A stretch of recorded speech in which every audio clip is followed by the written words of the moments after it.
Me sahat 60.000 euro, me vlerë sa 150 paga minimale. Mickoski i bën punëtorët histerik sepse kërkojnë një pagë prej 600 eurosh. Kështu thonë nga partia opozitare LSDM, duke shtuar se është e turpshme dhe skandaloze deklarata e kryeministrit Hristian Mickoskit, i cili i quajti histerik qytetarët dhe punëtorët që mezi ja dalin mban dhe nuk mund t'i ushqejnë familjet e tyre. Nga LSDM thonë se nuk është histeri të kërkosh një pagë të mirë, por është luftë për një jetë dinjitoze, në mënyrë që qytetarët të sigurojnë një jetesë të mirë, bukë në tavolinë, ushqim në frigorifer, të jenë në gjendje të paguajnë faturat dhe të shkollojnë fëmijët e tyre.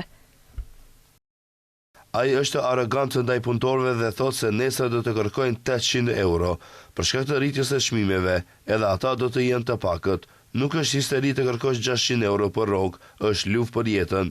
Një aeroplan me vlerë 100 milion euro, një Mercedes me vlerë 650.000 euro, syze dhe ora me vlerë mbi 60.000 euro. Kjo është histeri, zotri Mickoski. Ndërkaq nga ana tjetër deputeti i VMRO-DPMN-s, Brane Petrushevski, thotë se lidhja e sindikatave të Maqedonisë koordinohet dhe menaxhohet nga LSDM dhe se sipas tij e gjithë logjistika për të ashtu quajturat protesta të LSM-s sigurohet nga LSDM. Odgovoren za organiziranje.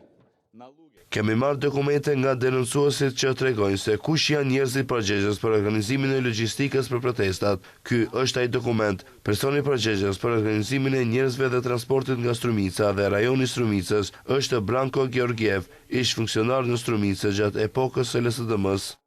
Ai thotë se gjithë logjistika partijake e LSDM-s për Strumicën dhe rajonin e Strumicës tani është LSM. Sipas Petrushevskit, LSM nuk ekziston. Është vetëm LSDM me bluza sindikale. Në ditët në vijim do të vazhdojmë të njoftojmë të gjithë njerëzit nga LSDM që kanë marrë përsipër LSM-n, shtoi ai.